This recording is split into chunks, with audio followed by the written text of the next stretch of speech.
Hello student, तो आप देख रहे हैं YouTube channel IPC by Pradeep sir. हमने बैक वीडियो में बहुत सारा कैपेसिटर का इक्विवेलेंट निकालना बताए थे। आज हम आपको नया पॉइंट लेके आए हैं जिसमें हम 4 मेथड और बचा हुआ है जिसके द्वारा हम बताने जा रहे हैं कि इक्विवेलेंट कैपेसिटेंस का वैल्यू कैसे निकालिएगा। तो आज का मेरा कंटेंट है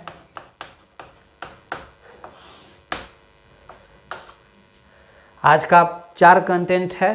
पहला कंटेंट आपका हो जाता है स्टेडी स्टेट।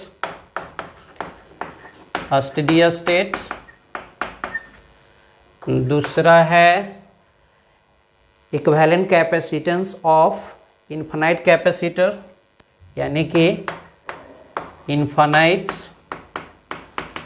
कैपेसिटर्स। और तीसरा है लाइन सिमेट्रिसिटी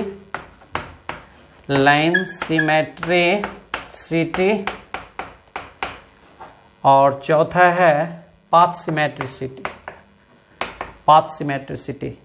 तो हम लोग आज के वीडियो में यह 4 पॉइंट को डिस्कस करेंगे कि स्टेडी स्टेट क्या होता है, इनफाइनाइट अगर कैपेसिटर लगा हुआ है तो उसका इक्विवेलेंट वैल्यू कैसे निकालिएगा, लाइन सिमेट्रिसिटी क्या होता है और पाथ सिमेट्रिसिटी क्या है। तो चलिए कॉन्सेंट्रेट होइए और ध्यान से कंसेप्ट को पकड़िए, क्योंकि हमने बहुत बार रिपीट कर रहे हैं कि आपको वीडियो देखने के साथ साथ डिस्क्रिप्शन में प्रॉब्लम है उसको सोल्व कीजिएगा, तो जाके आपका जो है कंसेप्ट क्लियर होगा। क्योंकि हमको बताने से सिर्फ कंसेप्ट क्लियर नहीं होगा, उसके साथ आपको प्रॉब्लम प्रैक्टिस करना पड़ेगा और उसके साथ बढ़ना होगा, तब आपको अपना कंसेप्ट क्रिएट होगा। तो देखिए हम बात करने जा रहे हैं स्टेडी स्टेट।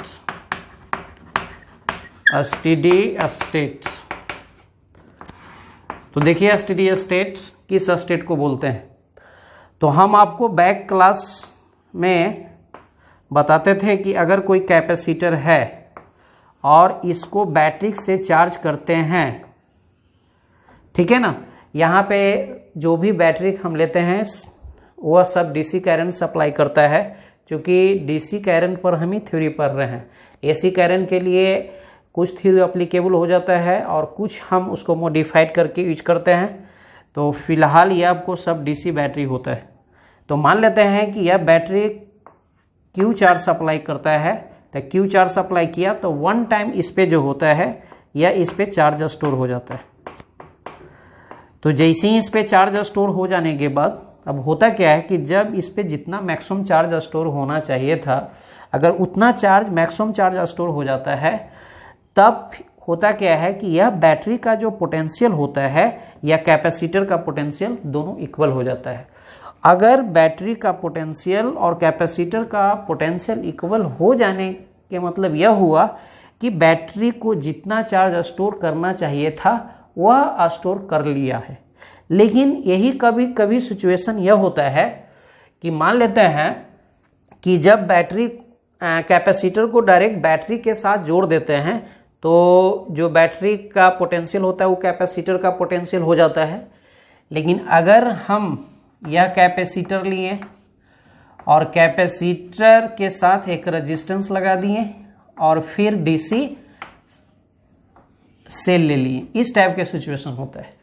तो यहाँ पे 1 टाइम चार्ज नहीं होता है, 1 टाइम क्यू चार्ज नहीं होता है, क्योंकि हम बताए थे कि यहाँ पर भी चार्ज होने में बहुत ही कम समय लगता है। लेकिन यहाँ पर कैपेसिटर को चार्ज होने में कुछ टाइम लगता है, भले वह टाइम का वैल्यू क्या होता है, कम होता है। तो वह टाइम का वैल्यू बहुत ही कम होता है, लेकिन जिस टाइम में कैपेसिटर पे चार्ज लगातार बढ़ते जाता है, दैट मीन्स कैपेसिटर आपका चार्ज हो रहा है। आप लोग को इस टॉपिक में, कैपेसिटर टॉपिक में फुल्ली एक स्टेट मिलेगा जिसका नाम है स्टेडी स्टेट। और नेक्स्ट टॉपिक इलेक्ट्रिक करंट में जाइएगा तो वहां पे आपको अलग अलग टाइम पे कैपेसिटर पे चार्ज निकालने को बोलेगा, जिसको बोलते हैं ट्रांजिएंट स्टेट। तो यहाँ पे हम ट्रांजिएंट स्टेट का एक्सप्रेशन नहीं बात करेंगे, हम यहाँ पे बात करेंगे कि स्टेडी स्टेट होता क्या है। तो देखिए मान लेते हैं कि यहाँ पे एक आप इलेक्ट्रिकल डिवाइस लगा दिया जिसका नाम है अमीटर। ठीक, तो होता क्या है कि फर्स्ट टाइम यह अमीटर जो होता है करंट को शो करता है, जो भी समय हो। जैसे मान लेते हैं कि t इक्वल टू 0 से लेके t equal to 5 millisecond तक यह करंट शो करता है, और आफ्टर 5 मिली सेकेंड यह करंट शो करना बंद कर देता है। मतलब कि रीडिंग जो हो जाता है वह 0 पे चलाता है। मतलब कि यहाँ पे अगर हम चाहे तो रीडिंग लगा देते हैं, मान लेते हैं कि यह आपका हो गया, यह मीटर है, यह इसका नीडल है। तो होता है क्या कि कुछ टाइम तक यह रीडिंग शो करता है और कुछ समय के बाद यह रीडिंग 0 हो जाता है। इसका मतलब यह होगा कि जिस समय तक कैपेसिटर पे चार्जिंग हो रहा था, जब जिस टाइम में कैपेसिटर चार्जिंग हो रहा था उस समय करंट का वैल्यू शो कर रहा था, और जब यह फुल चार्ज हो जाता है तब करंट का वैल्यू शो करना बंद हो जाता है। मतलब कि इस सर्किट में करंट का फ्लो स्टॉप हो जाता है। तो करंट इस सर्किट में कब तक फ्लो होगा?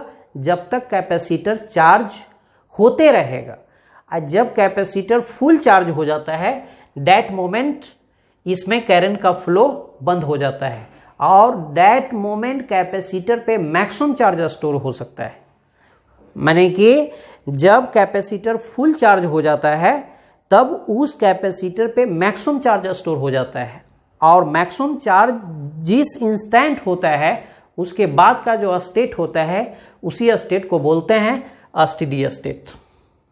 तो फिर से एक बार सुनिए, हमने कैपेसिटर लिए जिसका कैपेसिटी C है, बैटरी लिए जिसका पोटेंशियल V है, रेजिस्टेंस लिए जिसको रेजिस्टेंस को इस तरह से रिप्रेजेंट कर लेते हैं, रेजिस्टेंस होता है जिसका R से रिप्रेजेंट करते हैं, और यहाँ पे हमने एक अमीटर लिए। यह माना जा रहा है कि अमीटर का रेजिस्टेंस कुछ होता है, लेकिन यहाँ पे इसका कोई इंपॉर्टेंस नहीं है। हम मान रहे हैं कि इसका रेजिस्टेंस टेंड्स टू 0 है। तो यह क्या करता है कि बैटरी चार्ज को सप्लाई करता है, तो यह चार्ज इस पे आता है और धीरे धीरे धीरे धीरे धीरे धीरे इस पे चार्ज स्टोर होते चला जाता है। जिस तरह से टेप से आप बाल्टी में पानी भरते हैं तो भरने के बाद धीरे धीरे धीरे धीरे बाल्टी जो है ना का वाटर का लेवल होता है वह बढ़ता जाता है बढ़ता जाता है बढ़ता जाता है। एक ऐसा इंस्टेंट आता है कि बाल्टी कंप्लीटली क्या होता है, फुल अप हो जाता है। उसके बाद उसमें पानी स्टोर नहीं होता, बल्कि क्या होता है कि जो भी वाटर टेप से गिरता है वह स्प्रेड हो जाता है। तो यहाँ पे यह सिचुएशन उसी तरह से समझना है कि जैसे ही चार्ज सप्लाई होता है तो इस पे चार्ज का वैल्यू स्टोर होते जाता है होते जाता है होते जाता है, और एक ऐसा इंस्टेंट आता है कि इसमें मैक्सिमम चार्ज स्टोर हो जाता है। तो जब मैक्सिमम चार्ज स्टोर हो जाएगा तब फर्दर इसमें चार्ज का मूवमेंट नहीं हो रहा है। तो इसमें चार्ज का मूवमेंट नहीं हो रहा है, इसका मतलब कि ये रेजिस्टेंस अगर लगा हुआ है तो उसके क्रॉस भी पोटेंशियल डिफरेंस नहीं होगा, क्योंकि हम जानते हैं कि रेजिस्टेंस के क्रॉस जो पोटेंशियल डिफरेंस होता है V=IR। तो जब इसमें चार्ज का मूवमेंट नहीं हो रहा है इसका मतलब कि करंट का वैल्यू 0 हो गया। रेजिस्टेंस तो यह मटेरियल का प्रॉपर्टी है तो यार ही रहेगा। तो इस केस में इसके क्रॉस पोटेंशियल का वैल्यू क्या हो जाता है, 0 हो जाता है। तो जैसे ही इसके क्रॉस पोटेंशियल का वैल्यू 0 हो जाता है तो अगर हम पॉइंट इसको A माने और यह पॉइंट B माने और यह पॉइंट Q यह P और यह पॉइंट हो गया Q, तो जब यह पोटेंशियल 0 हो गया तो यह पॉइंट का पोटेंशियल और यह पॉइंट का पोटेंशियल क्या हो जाता है, सेम हो जाता है। मतलब यह हो गया कि potential at point A equal to potential at point B। और इधर जो अमीटर लगा हुआ है, अमीटर इसलिए लगाते हैं कि अमीटर जो है एक डिवाइस है जो करंट को मेजर करता है। तो कहने के मतलब अमीटर लगा के हम बता रहे हैं कि यह अमीटर कुछ टाइम तक करंट को मेजर किया था, उसके after some time the reading of ammeter is 0. It means after that moment the capacitor is fully charged. तो यहाँ पर भी इस पॉइंट का potential of point B equal to potential at point Q। अब देखिए यह इक्वेशन को घटाने के बाद यह हो जाता है कि potential at point A minus potential at point B, potential at point P minus potential at point Q।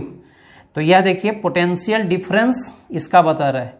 तो यह जो पोटेंशियल डिफरेंस हो गया वह सेल का पोटेंशियल डिफरेंस हो जाता है, और यह जो पोटेंशियल डिफरेंस हो गया वह पोटेंशियल डिफरेंस आपका कैपेसिटर का हो जाता है।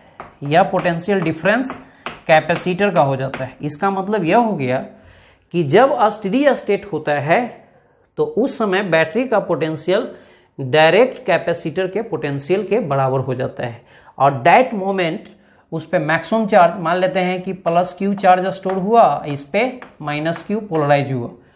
तो इस केस में आप ये भी लिख सकते हैं कि बैटरी का पोटेंशियल जो है भी है, और कैपेसिटर का पोटेंशियल लिखिएगा तो चार्ज जब स्टोर हुआ तो उसमें पोटेंशियल क्रिएट हुआ, तो पोटेंशियल का वैल्यू Q बाई सी हो जाएगा। तो Q इक्वल टू सी भी, यह मैक्सिमम चार्ज का वैल्यू है, और जो कैपेसिटर पे मैक्सिमम चार्ज होता है वह स्टेडी स्टेट में होता है।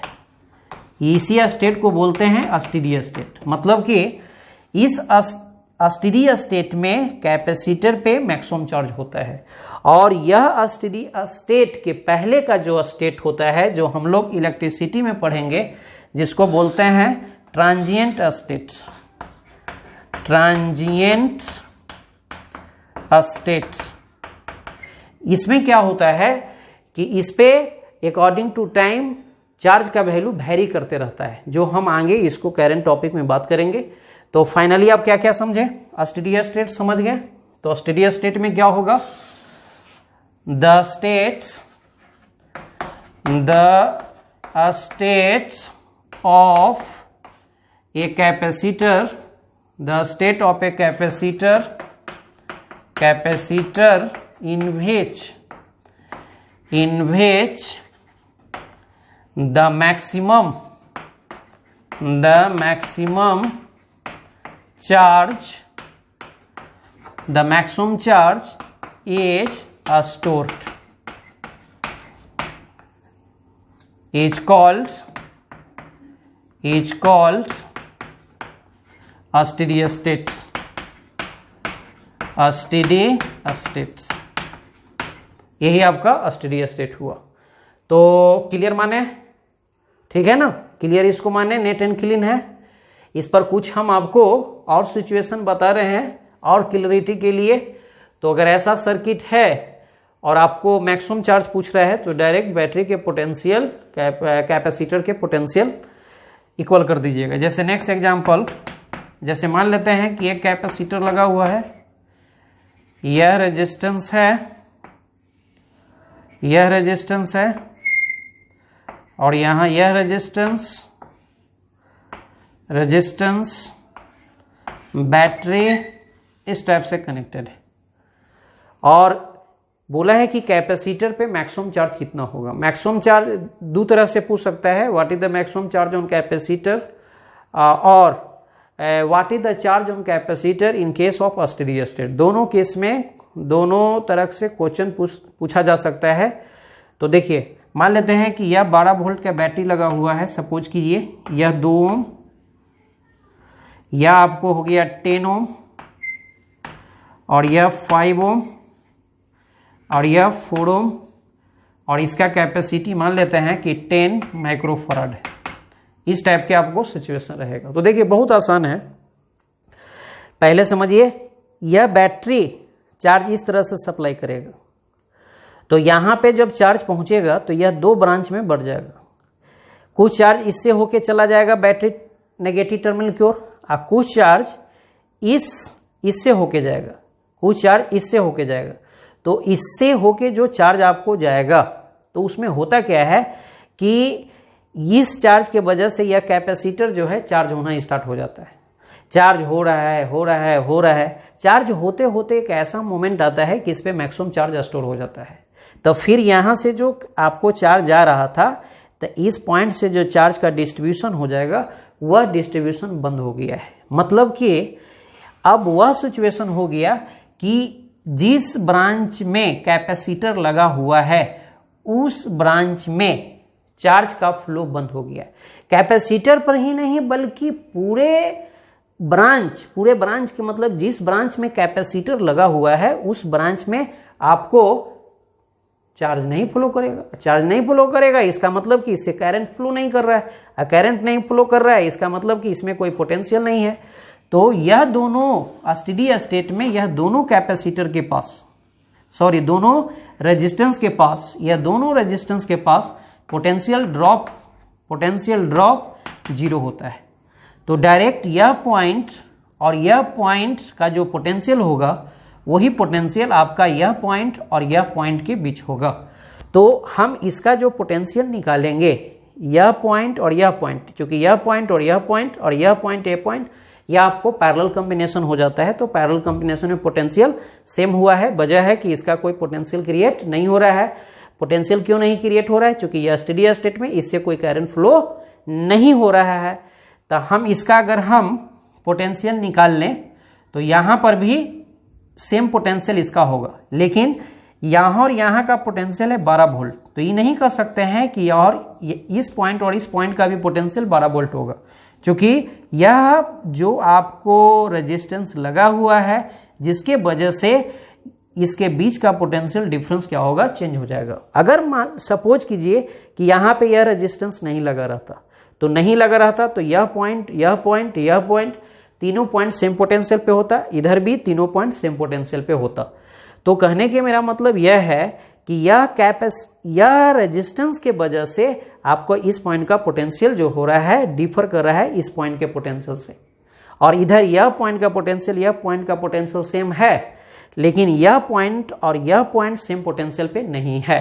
तो हम क्या करेंगे, स्टेडी स्टेट में करंट पहले निकाल लेंगे कि स्टेडी स्टेट में इसमें कितना करंट फ्लो कर रहा है। तो आप यहां से सिंपली आइए करंट निकालिएगा, यह करंट को इस तरह से सर्कुलेट करा दीजिएगा, ठीक है। इस करंट को इधर नहीं ले जाना है क्योंकि स्टेडी स्टेट में उसमें चार्ज का फ्लो नहीं हो रहा है। तो सिंपली यहां से क्या करना है कि बैटरी से करंट निकालना है। वो करंट को 2 ओम से होते हुए 10 ओम से होते हुए अब पूरा सर्किट में घुमा लेना है।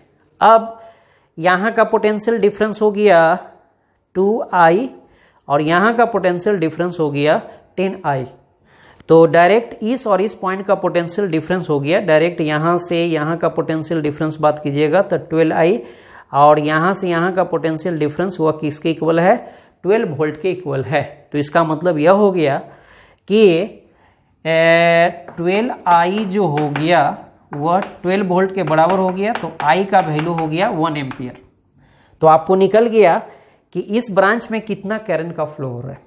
तो इस ब्रांच में 1 एम्पियर की करंट की फ्लो हो रहा है। तो 1 एम्पियर की करंट फ्लो हो रहा है, तो 1 एम्पियर से अगर यह पॉइंट को P माने और यह पॉइंट को Q माने तो PQ पॉइंट के बीच का जो पोटेंशियल डिफरेंस हो जाएगा, PQ पॉइंट के बीच का जो पोटेंशियल डिफरेंस हो जाएगा, क्योंकि रेजिस्टेंस के क्रॉस पोटेंशियल डिफरेंस होता है V इक्वल टू IR। तो V इक्वल टू IR, तो V का वैल्यू हमको निकालना है। तो I का वैल्यू हो गया 1 एम्पियर, R का वैल्यू हो गया 10। तो V इक्वल टू IR, तो यह हो गया 10 वोल्ट, और इसके क्रॉस जो पोटेंशियल होगा वही पोटेंशियल इसके क्रॉस होगा।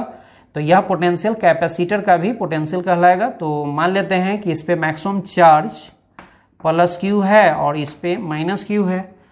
तो यह हो गया Q by C equal to 10, और C का वैल्यू है आपको 10। तो 10 और 10 से गुना करने के बाद Q का वैल्यू हो जाएगा 100 माइक्रो कूलम, ठीक है ना। यही आपका आंसर है। तो इस तरह से स्टेडी स्टेट का क्वेश्चन आप बना सकते हैं, ठीक है ना। कुछ क्वेश्चन और देख लीजिए जो आपको किताब में मैंने जनरली सब किताब में वह क्वेश्चन होता है, लेकिन आप इतना जानने के बाद आप कोई भी क्वेश्चन बना सकते हैं स्टेडी स्टेट का। फिर भी एक क्वेश्चन और देख लीजिए। जैसे मान लेते हैं कि एक कैपेसिटर है, दूसरा कैपेसिटर है, एक रेजिस्टेंस, दूसरा रेजिस्टेंस, कैपेसिटर,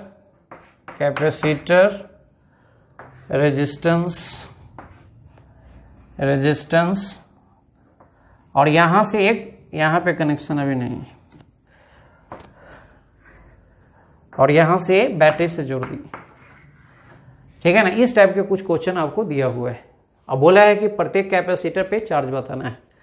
वैल्यू भी दे देते हैं। मान लेते हैं कि इसका पोटेंशियल जो है ना 3 वोल्ट बैटरी का पोटेंशियल है, इसका 1 ओम हो गया या 2 ओम है, और 5 माइक्रोफराड 4 माइक्रोफराड, यह आपको है 2 ओम, यह 1 ओम है, यह हो गया 4 माइक्रोफराड, यह हो गया 5 माइक्रोफराड। इस टाइप के क्वेश्चन है। तो बताना है कि find the charge on each capacitor, each capacitor पे चार्ज का वैल्यू क्या होगा। Find the charge on each capacitor,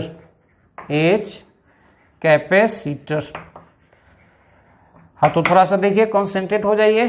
देखिए सबसे पहले क्या कीजिएगा कि यहां से करंट निकाल लीजिएगा बैटरी से।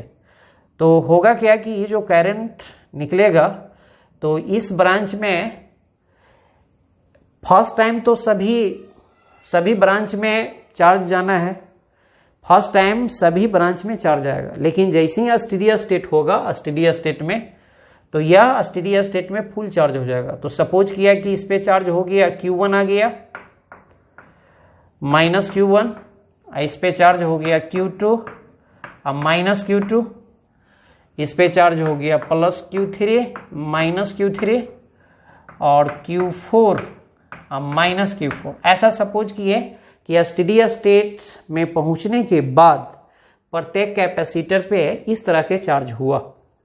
अब यहां से समझिए, क्योंकि यहां से जो करंट निकालिएगा तो मान लेते हैं कि I का कुछ पार्ट इसमें चला जाता है, और फिर इसमें तो स्टेडी स्टेट है, इसमें कुछ नहीं सोचना है। अगर यहाँ पे रेजिस्टेंस भी लगाया हुआ है फिर भी कोई इफेक्ट नहीं लेगा, क्योंकि जिस ब्रांच में कैपेसिटर लगेगा उस ब्रांच में करंट का फ्लो स्टॉप हो जाएगा। तो यहाँ से कुछ पार्ट यहाँ चला गया और कुछ पार्ट इधर चला गया, और यह पार्ट इस तरह से माइग्रेट करके यहाँ चला गया, यह पार्ट यहाँ, और टोटल करंट पुनः I मिल गया। तो आप क्या कीजिए कि पोटेंशियल डिफरेंस निकालिए कि पोटेंशियल डिफरेंस इसके क्रॉस कितना होगा और इसके क्रॉस कितना होगा। तो पोटेंशियल डिफरेंस निकालने के लिए सबसे पहले हमको करंट का वैल्यू चाहिए। तो यह पता चल रहा है कि यहाँ का पोटेंशियल डिफरेंस, करंट अगर I1 है तो 1 इंटू I1, या इस पॉइंट का पोटेंशियल डिफरेंस हो गया I1, और इस पॉइंट का पोटेंशियल होगा, चूंकि इसमें भी तो यहाँ पे ब्रांचिंग है, लेकिन ब्रांचिंग होने से इधर करंट नहीं जाएगा, क्योंकि स्टेडी स्टेट है, जिसके कारण से इधर किसी प्रकार के कोई इफेक्ट नहीं लेगा। तो यह करंट सीधा बाहर निकल जाएगा इससे होते हुए। तो अगर इसमें करंट I1 है तो इसमें भी करंट I1 है। वजह यह है चूंकि यह स्टेडी स्टेट का केस है, इसी कारण से चार्ज उस कैपेसिटर में नहीं जाएगा। तो यहाँ से क्या होगा कि जो करंट इसमें जाएगा वही करंट इसमें जाएगा। तो इसका पोटेंशियल हो गया I1, इसका पोटेंशियल हो गया 2I1, और चूंकि यह सीरीज कॉम्बिनेशन है तो सीरीज कॉम्बिनेशन में पोटेंशियल का सम बैटरी के पोटेंशियल के बराबर होता है। तो यहाँ से आप इक्वेशन बनाइएगा, I1 plus 2I1 equal to 3, तो 3I1 इक्वल टू 3, तो I1 इक्वल टू हो गया 1 एम्पियर। क्योंकि हम अपने कैलकुलेशन के हिसाब से ऐसा सेटिंग करते हैं, कुछ भी हो सकता है। ऐसा नहीं सोचिएगा कि पहले वाले में भी सर 1 एम्पियर निकाले थे, इसमें भी 1 एम्पियर निकालेंगे, तो अब निकालना क्या है, दुनिया के कोई भी कुछ रहेगा तो करंट 1 एम्पियर होगा। ऐसा कुछ नहीं सोचना है, क्योंकि हम अपने हिसाब से सेटिंग करते हैं ताकि कंसेप्ट को समझाए, कैलकुलेशन नहीं यहाँ पे करना चाहते हैं और या कैलकुलेशन नहीं सिखाना चाहते हैं। तो हम यह I1 का वैल्यू 1 एम्पियर निकल गया, उसी तरह से इसमें निकाल लीजिए। तो यहाँ पर भी इसके पोटेंशियल हो गया 2I2, और यहाँ भी I2 करंट जा रहा है। तो अगेन यहाँ का पोटेंशियल हो गया 2I2, और यहाँ का पोटेंशियल हो गया I2, और यह भी इस पॉइंट का पोटेंशियल डायरेक्ट इस पॉइंट के बराबर है, तो 3 हो गया। तो यहाँ I2 का वैल्यू भी निकालिएगा तो 1 एम्पियर ही होगा। अब देखिए इसमें भी 1 एम्पियर की करंट फ्लो हो रहा है, इसमें भी 1 एम्पियर की करंट फ्लो हो रहा है। तो अब इस पॉइंट का पोटेंशियल निकालिए। तो इसमें करंट 1 है, रेजिस्टेंस 1 है, तो potential difference V equal to IR से 1 ही होगा। तो यह पॉइंट और यह पॉइंट कॉमन पोटेंशियल पे है, तो इसका जब पोटेंशियल 1 होगा तो इसका भी पोटेंशियल डिफरेंस 1 होगा। तो इसका पोटेंशियल डिफरेंस लिखिएगा नाउ Q1, क्योंकि आप जानते हैं कि कैपेसिटर का पोटेंशियल जो होता है Q/C, तो Q1 80 में हो गया 5, इसका पोटेंशियल डिफरेंस हो गया V इक्वल टू IR। तो V का वैल्यू V निकालना है तो I का वैल्यू हो गया कितना 1 एम्पियर, R का वैल्यू 1, तो 1 हो जाएगा। तो Q1 के वैल्यू हो गया 5 माइक्रो कूलम। इसी तरह से जो है इस पे निकालिएगा, तो इसमें करंट 1 और रेजिस्टेंस है, इसमें करंट 1 है, रेजिस्टेंस है 2, तो इसका पोटेंशियल हो गया 2 वोल्ट, तो इसका ये पोटेंशियल 2 वोल्ट हो गया। तो Q2/4 इक्वल टू 2, तो Q2 इक्वल टू हो गया 8 माइक्रो कूलम। यहाँ का भी पोटेंशियल निकालिएगा, तो करंट का वैल्यू I2 भी 1 है, तो इसका पोटेंशियल डिफरेंस हो गया 2 V इक्वल टू IR से, तो यहाँ का भी पोटेंशियल डिफरेंस 2 होगा। तो इसमें Q3/4 इक्वल टू 2, तो Q3 का भी वैल्यू हो जाएगा 8 माइक्रो कूलम। और यहाँ पे बात करें तो इसका पोटेंशियल डिफरेंस 1 होगा, क्योंकि V इक्वल टू IR से। तो Q4/5 इक्वल टू 1, तो Q4 equal to 5 micro coulomb. तो कहने का मतलब है कि यह कैपेसिटर और यह कैपेसिटर पे चार्ज सेम आ गया है, यह कैपेसिटर पे चार्ज का वैल्यू सेम आ गया है। तो इस तरह से आप सब क्वेश्चन बनाइएगा। अब हम एक क्वेश्चन ट्राई में लिख लीजिएगा, घर पे इसको बना लीजिएगा। एक रेजिस्टेंस, दूसरा रेजिस्टेंस, तीसरा resistance, capacitor, resistance, battery, resistance,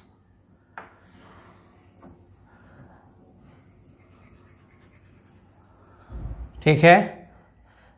यह है 3 वोल्ट का ही बैटरी है, 2 ओम, 1 ओम, 3 ओम, 2 ओम, 3 ओम, 1 ओम, 2 ओम, इस टाइप के सब कैपेसिटर दिया हुआ है, सब रेजिस्टेंस का वैल्यू दिया हुआ है। और यह जो है कैपेसिटर है जिसका कैपेसिटी है 10 माइक्रोफैराड। तो क्वेश्चन है find the charge on 10 microfarad capacitor, 10 microfarad capacitor, यह क्वेश्चन कर लीजिएगा। तो अब हम नेक्स्ट कंटेंट बताने जा रहे हैं कि क्या होगा।